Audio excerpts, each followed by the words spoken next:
Hello ladies and gentlemen, and this is Campaign Pay It Forward. I have one important question to ask you. If something was to happen to your business, would your business be able to survive? For instance, if the certification, organization, or agency was to drop you, would you be able to survive? If your training site ends up going down, then maybe there's no power, maybe there's a pandemic that happened, would your business be able to survive? Today I'm going to talk about 4 sources of income to help your CPR, AED, first aid business, and then I'm going to talk about 4 subcategories for each one of those categories to build more redundancy for your business.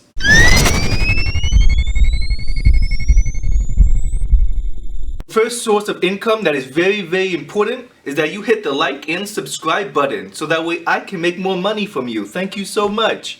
I'm sorry if that was too honest. Now, in all honesty, if you do find value in this video, please definitely hit the like and subscribe button. It really does help me. Thank you. So the first source of income is different certification bodies. So not necessarily different classes like first aid, CPR, AED, lifeguarding, PALS. All those are very good. You should do a variety of certification classes, but you should also have a variety of certification agencies. So the 4 that we actually utilize is the American Heart Association, the American Red Cross, the Emergency Care Safety Institute, and the American Aquatics. If we were to get dropped by, for instance, American Red Cross, we would have 3 other certification agencies to still make revenue from. The second source of income is merchandise. Merchandise people do not take advantage of all the time, which is extremely unfortunate. Of those merchandises, the very first subcategory is first aid stuff that you can sell during class. So when people, they book online, usually they just book for the class and then they come in and then people try to sell the merchandise. You'll be very surprised how much revenue that you can make if you do add-ons while people are booking. For instance, this high quality CPR AED pocket mask hard case for a low price of $10 can be yours. No, but for real, CPR hard case masks, so many people buy it. Thousands of our customers buy it just by adding the add-on on our booking page, not even selling it in class, which we also do. And on top of that, it has our very high quality logo. Voila! All of our items usually have logos, and that's something that I'll make another video on in terms of really making an imprint in the community. So when people, they ask you for a first aid CPR AED class, are they saying, oh, American Red Cross, oh, American Heart Association? Are they saying, oh wow, you know what, Campaign Pay It Forward, I've seen their logo, I've seen their website, how about we use them? So you're trying to become a staple in the community by putting out and promoting your company's name. Another one that we sell is our first aid dry bag. High quality, 24 items for a low cost. I'm a sales person, so I'm always trying to upsell. But yes, another first aid quality item. We did change it around a little bit by putting it in a dry bag versus in a regular first aid kit and stuff like that. And tremendous amount of response for this. A lot of people have actually just wanted the dry bag with our logo instead of the actual items in it, which is fairly odd, but yeah, because it's a good material. And when we try to make first aid kits, or we try to make supplies and quantities and items, we wanted to make sure that it was good quality versus, you know, the lowest cost. This is a little bit higher price, but it's high quality. And remember, anything that has your logo, anything that has your name, you want to make sure that it's good quality because your name is attached with it. And that's really priceless sometimes. And the final item that we've partnered with, for instance, is North American Rescue. It's a USA made item.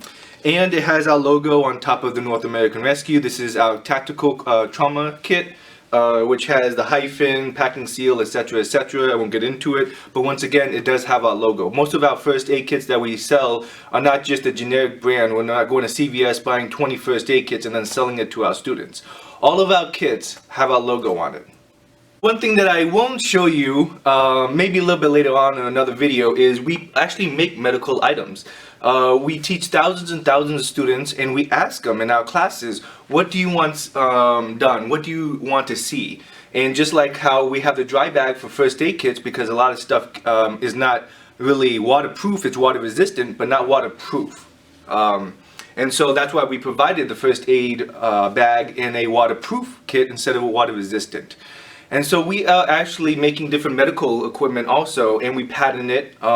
It's a whole trademark issue and a bunch of other things which takes 6 to 8 months. It's a long, strenuous process, which I might make another video on. But these are things that we know customers will actually buy because they're the ones actually giving us the feedback versus Joe Smo off the street saying, oh, you know, I think this would be a good idea. People have actually already responded to these ideas. We've asked customers what they think about the ideas, and we know that there's a demand for it, and so that's why we sell it.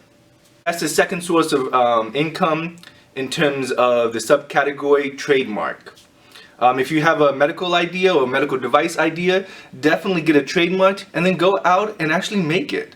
You never know when it could be the one. Our third subcategory in terms of the sources of income is books. We sell a wide variety of first aid books. We sell just generic first aid book and a spiral notebook because a lot of people, they found out that, you know, you'll have a first aid book from like CVS first aid kit, and it would be binding, and so people are trying to flip through the pages. You know, if there's an emergency, which sometimes happens, people are trying to flip open the pages, then they're trying to crease the seal so that way they can actually see what's on the page, so that way they can attend to whoever's injured. With the spiral bound notebook, a lot of people are just able to flip open the pages, and they really do appreciate that. We've also condensed down a lot of the information because it was too much information. For an average Joe Smo off the street, it is definitely too much information that they try to pack into a first aid book. So we asked our customers, what would you like to see in terms of a first aid book?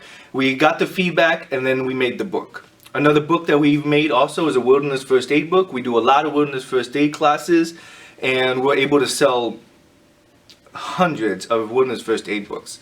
So definitely do not undervalue books. Now, a lot of people are probably thinking, oh, well, you know, I'm not able to make a book. I'm not good at writing. I'm not good at like sort of thinking the storyline behind a book and things like that.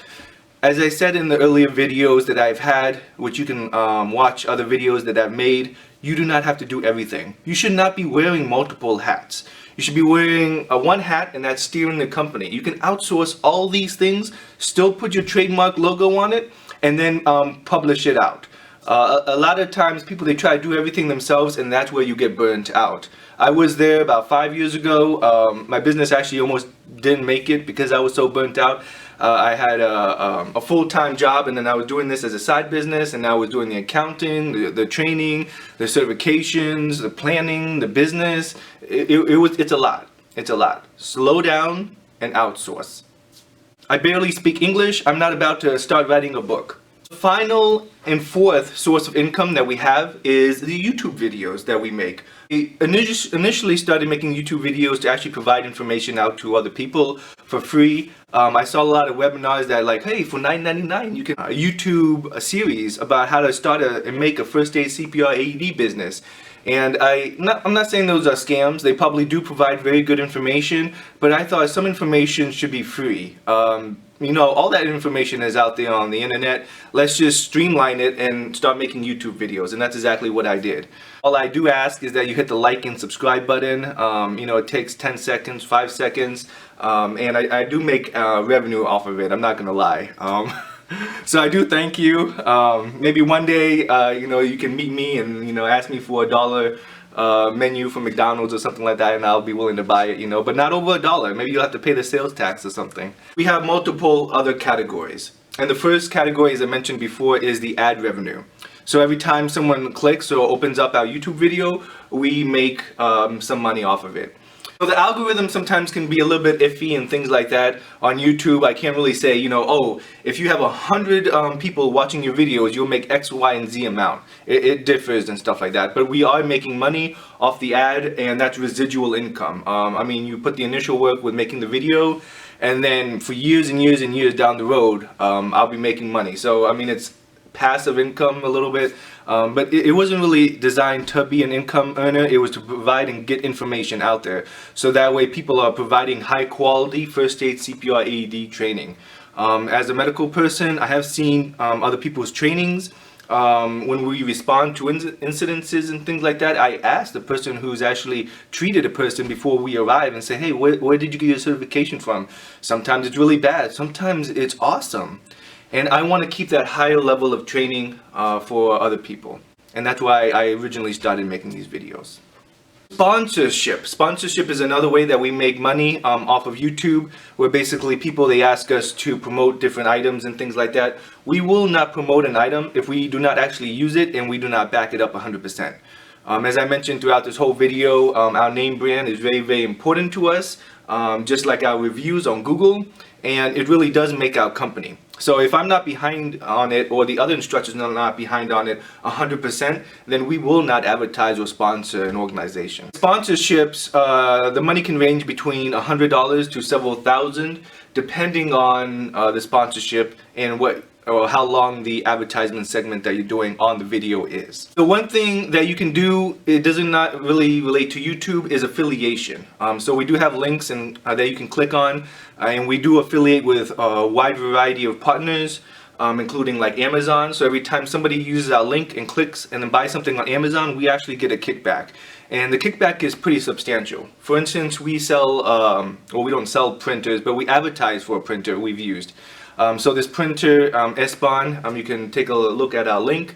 A phenomenal printer. It's only cost about $850. We printed out 100,000 pages on it. We're trying to hit up to 1 million, and we have an affiliate link with it. So when people, they click on it after watching our video, they go ahead and they buy it.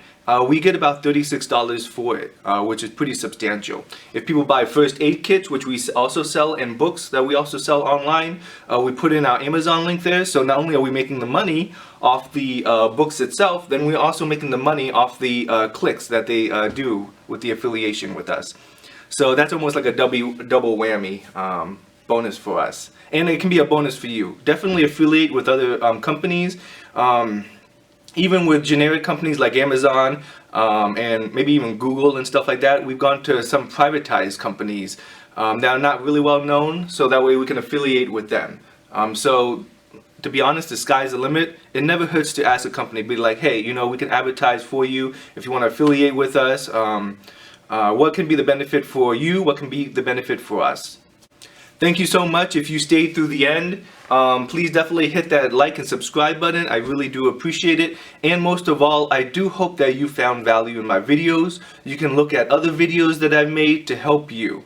And if you can't find a video, then comment on the link below about what kind of video I should make next, and I'll see if I can make it. Thank you so much.